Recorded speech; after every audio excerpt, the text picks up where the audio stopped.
ಸತ್ತವ್ರು ಯಾರು ರೀ? ಯಾರು ಸತ್ತವರು? ಬಡವರು. ಈ ಮೈಕ್ರೋ ಫಿನಾನ್ಸ್ ಅವರು ಬಡವರಿಗೆ ಯಾಕೆ ಕೊಡ್ತಾರೆ ಸಾಲ? ಈಗ ದೊಡ್ಡವರು ಸಾಲ ತೊಗೊಂಡಿರ್ತಾರಲ್ವ ಬ್ಯಾಂಕಿಂದ, ಅವ್ರಿಗೂ ಹೋಗಿ ಕೊಡಿ. ಅವ್ರಿಗೆ ಕಾನೂನು ಗೊತ್ತಿರುತ್ತೆ, ನಿಮ್ಮನ್ನು ಬದುಕಕ್ಕೆ ಬಿಡಲ್ಲ ಅವರು. ಹಾಗಾಗಿ ರಿಪಬ್ಲಿಕ್ ಕನ್ನಡ ನಮಗೆ ಹೆಮ್ಮೆ ಇದೆ. ಯಾವ ಥರ ರಿಪೋರ್ಟರ್ಗಳನ್ನು ಹಾಕಿದ್ವಿ, ಯಾವ್ಯಾವ ಜಿಲ್ಲೆಯಲ್ಲಿ ನಿರಂತರ. ಇಲ್ಲಿಗೆ ಮುಗಿದಿಲ್ಲ, ಪಿಕ್ಚರ್ ಅಭಿ ಬಾಕಿ ಹೇ ದೋಸ್ತ್, ಏ ಅಭಿ ಜಸ್ಟ್ ಟ್ರೈಲರೇ. ನೋಡಿ ಯಾರ್ಯಾರು ರಾಜ್ಯದಲ್ಲಿ ಬಡವರು. ನೋಡಿ, ಚಿಕ್ಕಮಗಳೂರಿನಿಂದ ನಮ್ಮ ರಿಪೋರ್ಟರ್, ದಾವಣಗೆರೆಯಲ್ಲಿ ಹಾಕಿದ್ವಿ, ಕಾರವಾರದಲ್ಲಿ ಹಾಕಿದ್ವಿ, ತುಮಕೂರು, ವಿಜಯನಗರ, ಬೆಳಗಾವಿ, ಬೆಂಗಳೂರು, ಕಲಬುರಗಿ, ದೇವನಹಳ್ಳಿ, ಗದಗ. ಇಷ್ಟಕ್ಕೆ ನಿಲ್ಲೋದಿಲ್ಲ, 31 ಜಿಲ್ಲೆಯಲ್ಲೂ ಹಾಕ್ತೀವಿ, 30 ಜಿಲ್ಲೆಯಲ್ಲೂ ಹಾಕ್ತೀವಿ, 31 ಎಲ್ಲ ಕಡೆಯಿಂದ. ಆಯಿತಾ?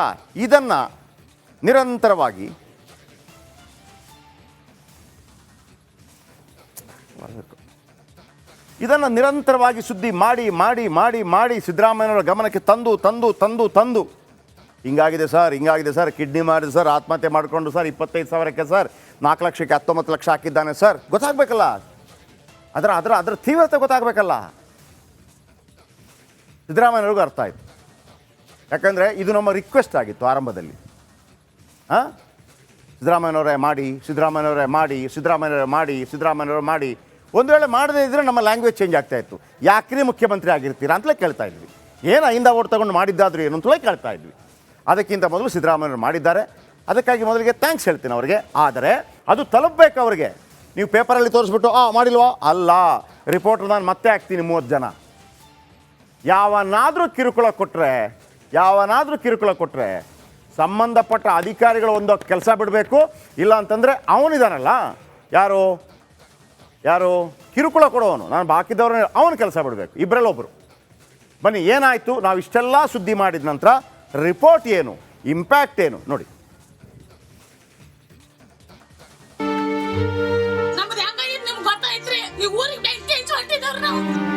ನೀವು ಅಹಿಂದ ನಾಯಕ ಹೌದು ಅಂತ ಆಗಿದ್ರೆ ಆ ಅಹಿಂದ ಮಕ್ಕಳಿಗೆ ಏನಾದರೂ ಒಳ್ಳೇದು ಮಾಡಿ. ಯಾರು ಪ್ಯಾನಿಕ್ ಆಗಬೇಕಾದಂತ ಅಗತ್ಯ ಇಲ್ಲ, ಕಿರುಕುಳ ತಪ್ಪಿಸ್ತೀವಿ ಅಂತ.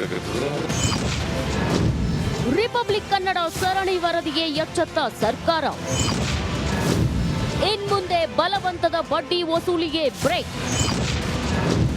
ಸುಗ್ರೀವಾಜ್ಞೆ ಮೂಲಕ ಹೊಸ ಕಾನೂನು ಜಾರಿ. ಜನರ ರಕ್ತ ಹೀರುತ್ತಿದ್ದ ಮೈಕ್ರೋ ಫೈನಾನ್ಸ್ ವಿರುದ್ಧ ರಿಪಬ್ಲಿಕ್ ಕನ್ನಡ ಸಮರ ಸಾರಿತ್ತು. ರಿಪಬ್ಲಿಕ್ ಕನ್ನಡದ ನಿರಂತರ ವರದಿಗೆ ಸರ್ಕಾರ ಎಚ್ಚೆತ್ತುಕೊಂಡಿದೆ. ಬಡವರ ಧ್ವನಿಯಾಗಿ ನಿಂತ ನಮ್ಮ ವರದಿ ಬಿಗ್ ಇಂಪ್ಯಾಕ್ಟ್ ಆಗಿದೆ. ನಿರ್ದಾಕ್ಷಿಣ್ಯ ಕ್ರಮ ಕೈಗೊಳ್ಳಬೇಕು. ನಿರ್ದಾಕ್ಷಿಣ್ಯ ಅಂತಂದ್ರೆ 25% ಯಾಕೆ ಅಂತ. ಪಕ್ಕದ ಕೇರಳದಲ್ಲಿ ಆಪರೇಷನ್ ಕುಬೇರ ಅಂತ ಹೇಳಿ ಒಂದು ವಿಶೇಷ ಪೊಲೀಸ್ ಟೀಮ್ ಇದೆ ಕೇರಳದಲ್ಲಿ, ಅಂಥದ್ದೊಂದು ಮಾಡಬೇಕು. ಸಿದ್ದರಾಮಯ್ಯನವ್ರಿಗೆ ಹೇಳ್ತಾ ಇರುವಂಥದ್ದು, ಸಿದ್ದರಾಮಯ್ಯನವರು ಇದು ನಿಮ್ಮ ಗಮನಕ್ಕೆ ತರಲಿಕ್ಕೆ ನೀವೆಲ್ಲ ಬುದ್ಧಿವಂತರಿದ್ದೀರಲ್ಲ, ಕೂತೊಂದು ಪ್ಲಾನ್ ಮಾಡಿ ಬಡವರಿಗೆ ನೆರವಾಗುವಂತ ಒಂದು ನಿರ್ಧಾರವನ್ನು ಕೈಗೊಳ್ಳಿ. ರಾಜ್ಯಾದ್ಯಂತ ಮೈಕ್ರೋ ಫೈನಾನ್ಸ್ ಹಾವಳಿಗೆ ಜನ ಮನೆ ಮಠ ಕಳೆದುಕೊಂಡು ಊರನ್ನೇ ತೊರೆದಿದ್ರು. ಅಷ್ಟೇ ಯಾಕೆ, ಮಹಿಳೆಯರು ತಮ್ಮ ತಾಳಿಯನ್ನು ಒತ್ತೆ ಇಡೋ ಹಂತಕ್ಕೆ ಹೋಗಿದ್ರು. ಇವರಿಗಾದ ಅನ್ಯಾಯದ ವಿರುದ್ಧ ನಿಮ್ಮ ರಿಪಬ್ಲಿಕ್ ಕನ್ನಡ ಫೀಲ್ಡ್ಗೆ ಇಳಿದ ಪರಿಣಾಮ ಈಗ ಸರ್ಕಾರ ಈ ಬಡ್ಡಿ ಬಕಾಸುರರ ದೌರ್ಜನ್ಯಕ್ಕೆ ಬ್ರೇಕ್ ಹಾಕಿದೆ. ಈ ಕಾನೂನುಗಳನ್ನ ಉಲ್ಲಂಘನೆ ಮಾಡಿದ್ರೆ ನಾವು ಮುಲಾಜಿಲ್ದೇನೆ ಅವ್ರ ಮೇಲೆ ಕ್ರಮ ತಗೊಳ್ತೀವಿ. ಹೊಸ ಕಾನೂನನ್ನ ಮಾಡ್ತೀವಿ.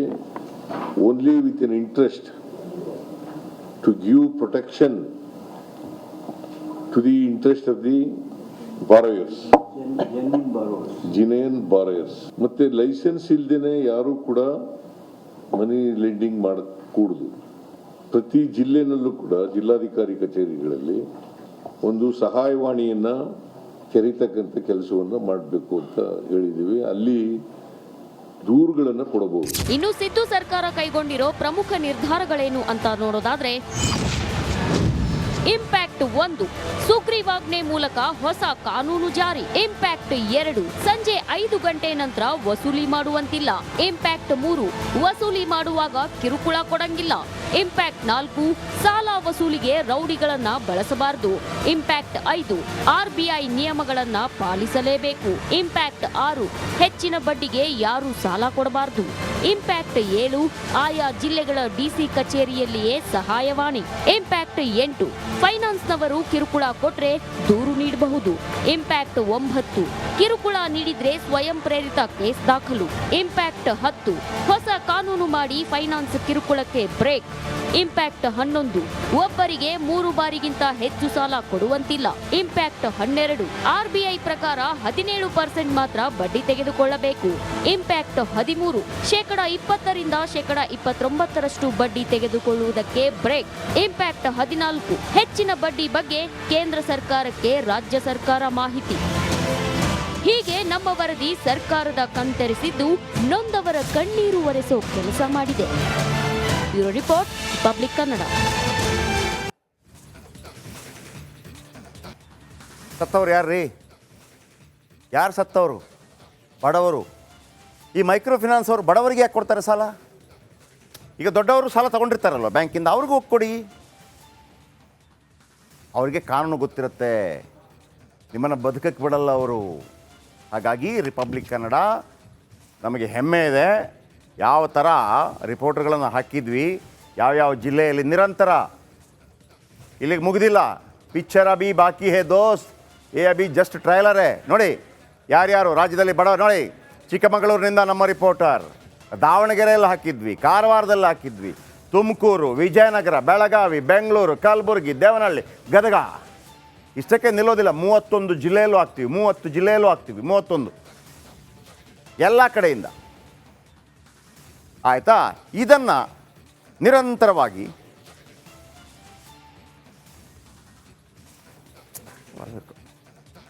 ಇದನ್ನು ನಿರಂತರವಾಗಿ ಸುದ್ದಿ ಮಾಡಿ ಮಾಡಿ ಮಾಡಿ ಮಾಡಿ ಸಿದ್ದರಾಮಯ್ಯನವರ ಗಮನಕ್ಕೆ ತಂದು ತಂದು ತಂದು ತಂದು ಹಿಂಗಾಗಿದೆ ಸರ್, ಕಿಡ್ನಿ ಮಾಡಿದೆ ಸರ್, ಆತ್ಮಹತ್ಯೆ ಮಾಡಿಕೊಂಡು ಸರ್, 25,000ಕ್ಕೆ ಸರ್, 4 ಲಕ್ಷಕ್ಕೆ 19 ಲಕ್ಷ ಹಾಕಿದ್ದಾನೆ ಸರ್. ಗೊತ್ತಾಗಬೇಕಲ್ಲ, ಅದರ ತೀವ್ರತೆ ಗೊತ್ತಾಗಬೇಕಲ್ಲ. ಸಿದ್ದರಾಮಯ್ಯವ್ರಿಗೂ ಅರ್ಥ ಆಯಿತು. ಯಾಕಂದರೆ ಇದು ನಮ್ಮ ರಿಕ್ವೆಸ್ಟ್ ಆಗಿತ್ತು ಆರಂಭದಲ್ಲಿ. ಸಿದ್ದರಾಮಯ್ಯನವರೇ ಮಾಡಿ ಒಂದು ವೇಳೆ ಮಾಡದೇ ಇದ್ದರೆ ನಮ್ಮ ಲ್ಯಾಂಗ್ವೇಜ್ ಚೇಂಜ್ ಆಗ್ತಾಯಿತ್ತು. ಯಾಕ್ರಿ ಮುಖ್ಯಮಂತ್ರಿ ಆಗಿರ್ತೀರಾ ಅಂತಲೇ ಕೇಳ್ತಾ ಇದ್ವಿ. ಏನು ಅಹಿಂದ ಓಟ್ ತಗೊಂಡು ಮಾಡಿದ್ದಾದ್ರು ಏನು ಅಂತಲೇ ಕೇಳ್ತಾ ಇದ್ವಿ. ಅದಕ್ಕಿಂತ ಮೊದಲು ಸಿದ್ದರಾಮಯ್ಯವರು ಮಾಡಿದ್ದಾರೆ, ಅದಕ್ಕಾಗಿ ಮೊದಲಿಗೆ ಥ್ಯಾಂಕ್ಸ್ ಹೇಳ್ತೀನಿ ಅವರಿಗೆ. ಆದರೆ ಅದು ತಲುಪಬೇಕು ಅವರಿಗೆ. ನೀವು ಪೇಪರಲ್ಲಿ ತೋರಿಸ್ಬಿಟ್ಟು ಮಾಡಿಲ್ವಾ ಅಲ್ಲ, ರಿಪೋರ್ಟರ್ ನಾನು ಮತ್ತೆ ಹಾಕ್ತೀನಿ 30 ಜನ. ಯಾವನಾದರೂ ಕಿರುಕುಳ ಕೊಟ್ಟರೆ ಸಂಬಂಧಪಟ್ಟ ಅಧಿಕಾರಿಗಳು ಒಂದು ಕೆಲಸ ಬಿಡಬೇಕು. ಇಲ್ಲ ಅಂತಂದರೆ ಅವನಿದಾನಲ್ಲ, ಯಾರು ಕಿರುಕುಳ ಕೊಡೋವನು, ನಾನು ಬಾಕಿದವ್ರ ಅವನು ಕೆಲಸ ಬಿಡಬೇಕು. ಇಬ್ಬರಲ್ಲೊಬ್ಬರು. ಬನ್ನಿ ಏನಾಯಿತು, ನಾವು ಇಷ್ಟೆಲ್ಲ ಸುದ್ದಿ ಮಾಡಿದ ನಂತರ ರಿಪೋರ್ಟ್ ಏನು, ಇಂಪ್ಯಾಕ್ಟ್ ಏನು ನೋಡಿ.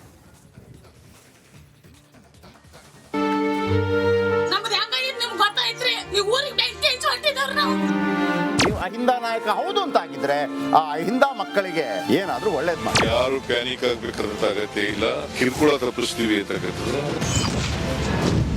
ರಿಪಬ್ಲಿಕ್ ಕನ್ನಡ ಸರಣಿ ವರದಿಗೆ ಎಚ್ಚೆತ್ತ ಸರ್ಕಾರ. ಇನ್ಮುಂದೆ ಬಲವಂತದ ಬಡ್ಡಿ ವಸೂಲಿಗೆ ಬ್ರೇಕ್. ಸುಗ್ರೀವಾಜ್ಞೆ ಮೂಲಕ ಹೊಸ ಕಾನೂನು ಜಾರಿ. ಜನರ ರಕ್ತ ಹೀರುತ್ತಿದ್ದ ಮೈಕ್ರೋ ಫೈನಾನ್ಸ್ ವಿರುದ್ಧ ರಿಪಬ್ಲಿಕ್ ಕನ್ನಡ ಸಮರ ಸಾರಿತ್ತು. ರಿಪಬ್ಲಿಕ್ ಕನ್ನಡದ ನಿರಂತರ ವರದಿಗೆ ಸರ್ಕಾರ ಎಚ್ಚೆತ್ತುಕೊಂಡಿದೆ. ಬಡವರ ಧ್ವನಿಯಾಗಿ ನಿಂತ ನಮ್ಮ ವರದಿ ಬಿಗ್ ಇಂಪ್ಯಾಕ್ಟ್ ಆಗಿದೆ. ನಿರ್ದಾಕ್ಷಿಣ್ಯ ಕ್ರಮ ಕೈಗೊಳ್ಳಬೇಕು. ನಿರ್ದಾಕ್ಷಿಣ್ಯ ಅಂತಂದ್ರೆ 25% ಯಾಕೆ ಅಂತ. ಪಕ್ಕದ ಕೇರಳದಲ್ಲಿ ಆಪರೇಷನ್ ಕುಬೇರ ಅಂತ ಹೇಳಿ ಒಂದು ವಿಶೇಷ ಪೊಲೀಸ್ ಟೀಮ್ ಇದೆ ಕೇರಳದಲ್ಲಿ, ಅಂಥದ್ದೊಂದು ಮಾಡಬೇಕು. ಸಿದ್ದರಾಮಯ್ಯನವ್ರಿಗೆ ಹೇಳ್ತಾ ಇರುವಂಥದ್ದು, ಸಿದ್ದರಾಮಯ್ಯನವರು ಇದು ನಿಮ್ಮ ಗಮನಕ್ಕೆ ತರಲಿಕ್ಕೆ, ನೀವೆಲ್ಲ ಬುದ್ಧಿವಂತರಿದ್ದೀರಲ್ಲ, ಕೂತು ಒಂದು ಪ್ಲಾನ್ ಮಾಡಿ ಬಡವರಿಗೆ ನೆರವಾಗುವಂತ ಒಂದು ನಿರ್ಧಾರವನ್ನು ಕೈಗೊಳ್ಳಿ. ರಾಜ್ಯಾದ್ಯಂತ ಮೈಕ್ರೋ ಫೈನಾನ್ಸ್ ಹಾವಳಿಗೆ ಜನ ಮನೆ ಮಠ ಕಳೆದುಕೊಂಡು ಊರನ್ನೇ ತೊರೆದಿದ್ರು. ಅಷ್ಟೇ ಯಾಕೆ, ಮಹಿಳೆಯರು ತಮ್ಮ ತಾಳಿಯನ್ನು ಒತ್ತೆ ಇಡೋ ಹಂತಕ್ಕೆ ಹೋಗಿದ್ರು. ಇವರಿಗಾದ ಅನ್ಯಾಯದ ವಿರುದ್ಧ ನಿಮ್ಮ ರಿಪಬ್ಲಿಕ್ ಕನ್ನಡ ಫೀಲ್ಡ್ಗೆ ಇಳಿದ ಪರಿಣಾಮ ಈಗ ಸರ್ಕಾರ ಈ ಬಡ್ಡಿ ಬಕಾಸುರರ ದೌರ್ಜನ್ಯಕ್ಕೆ ಬ್ರೇಕ್ ಹಾಕಿದೆ. ಈ ಕಾನೂನುಗಳನ್ನು ಉಲ್ಲಂಘನೆ ಮಾಡಿದ್ರೆ ನಾವು ಮುಲಾಜಿಲ್ದೇನೆ ಅವ್ರ ಮೇಲೆ ಕ್ರಮ ತಗೊಳ್ತೀವಿ. ಹೊಸ ಕಾನೂನನ್ನ ಮಾಡ್ತೀವಿ. Only with an interest to give protection to the interest of the borrowers, genuine borrowers. ಮತ್ತೆ ಲೈಸೆನ್ಸ್ ಇಲ್ದೇನೆ ಯಾರು ಕೂಡ ಮನಿ ಲೆಂಡಿಂಗ್ ಮಾಡಕೂಡದು. ಪ್ರತಿ ಜಿಲ್ಲೆನಲ್ಲೂ ಕೂಡ ಜಿಲ್ಲಾಧಿಕಾರಿ ಕಚೇರಿಗಳಲ್ಲಿ ಒಂದು ಸಹಾಯವಾಣಿಯನ್ನ ತೆರೀತಕ್ಕಂಥ ಕೆಲಸವನ್ನು ಮಾಡಬೇಕು ಅಂತ ಹೇಳಿದ್ದೀವಿ. ಅಲ್ಲಿ ದೂರುಗಳನ್ನು ಕೊಡಬಹುದು. ಇನ್ನು ಸಿದ್ದು ಸರ್ಕಾರ ಕೈಗೊಂಡಿರೋ ಪ್ರಮುಖ ನಿರ್ಧಾರಗಳೇನು ಅಂತ ನೋಡೋದಾದ್ರೆ, ಇಂಪ್ಯಾಕ್ಟ್ 1 ಸುಗ್ರೀವಾಜ್ಞೆ ಮೂಲಕ ಹೊಸ ಕಾನೂನು ಜಾರಿ. ಇಂಪ್ಯಾಕ್ಟ್ 2 ಸಂಜೆ 5 ಗಂಟೆ ನಂತರ ವಸೂಲಿ ಮಾಡುವಂತಿಲ್ಲ. ಇಂಪ್ಯಾಕ್ಟ್ 3 ವಸೂಲಿ ಮಾಡುವಾಗ ಕಿರುಕುಳ ಕೊಡಂಗಿಲ್ಲ. ಇಂಪ್ಯಾಕ್ಟ್ 4 ಸಾಲ ವಸೂಲಿಗೆ ರೌಡಿಗಳನ್ನ ಬಳಸಬಾರದು. ಇಂಪ್ಯಾಕ್ಟ್ 5 RBI ನಿಯಮಗಳನ್ನ ಪಾಲಿಸಲೇಬೇಕು. ಇಂಪ್ಯಾಕ್ಟ್ 6 ಹೆಚ್ಚಿನ ಬಡ್ಡಿಗೆ ಯಾರು ಸಾಲ ಕೊಡಬಾರದು. ಇಂಪ್ಯಾಕ್ಟ್ 7 ಆಯಾ ಜಿಲ್ಲೆಗಳ DC ಕಚೇರಿಯಲ್ಲಿಯೇ ಸಹಾಯವಾಣಿ. ಇಂಪ್ಯಾಕ್ಟ್ 8 ಫೈನಾನ್ಸ್ನವರು ಕಿರುಕುಳ ಕೊಟ್ರೆ ದೂರು ನೀಡಬಹುದು. ಇಂಪ್ಯಾಕ್ಟ್ 9 ಕಿರುಕುಳ ನೀಡಿದ್ರೆ ಸ್ವಯಂ ಪ್ರೇರಿತ ಕೇಸ್ ದಾಖಲು. ಇಂಪ್ಯಾಕ್ಟ್ 10 ಹೊಸ ಕಾನೂನು ಮಾಡಿ ಫೈನಾನ್ಸ್ ಕಿರುಕುಳಕ್ಕೆ ಬ್ರೇಕ್. ಇಂಪ್ಯಾಕ್ಟ್ 11 ಒಬ್ಬರಿಗೆ 3 ಬಾರಿಗಿಂತ ಹೆಚ್ಚು ಸಾಲ ಕೊಡುವಂತಿಲ್ಲ. ಇಂಪ್ಯಾಕ್ಟ್ 12 RBI ಪ್ರಕಾರ 17% ಮಾತ್ರ ಬಡ್ಡಿ ತೆಗೆದುಕೊಳ್ಳಬೇಕು. ಇಂಪ್ಯಾಕ್ಟ್ 13 20% 29% ಬಡ್ಡಿ ತೆಗೆದುಕೊಳ್ಳುವುದಕ್ಕೆ ಬ್ರೇಕ್. ಇಂಪ್ಯಾಕ್ಟ್ 14 ಹೆಚ್ಚಿನ ಬಡ್ಡಿ ಬಗ್ಗೆ ಕೇಂದ್ರ ಸರ್ಕಾರಕ್ಕೆ ರಾಜ್ಯ ಸರ್ಕಾರ ಮಾಹಿತಿ. ಹೀಗೆ ನಮ್ಮ ವರದಿ ಸರ್ಕಾರದ ಕಣ್ತೆರೆಸಿದ್ದು ನೊಂದವರ ಕಣ್ಣೀರು ಒರೆಸೋ ಕೆಲಸ ಮಾಡಿದೆ. Bureau report, public Kannada.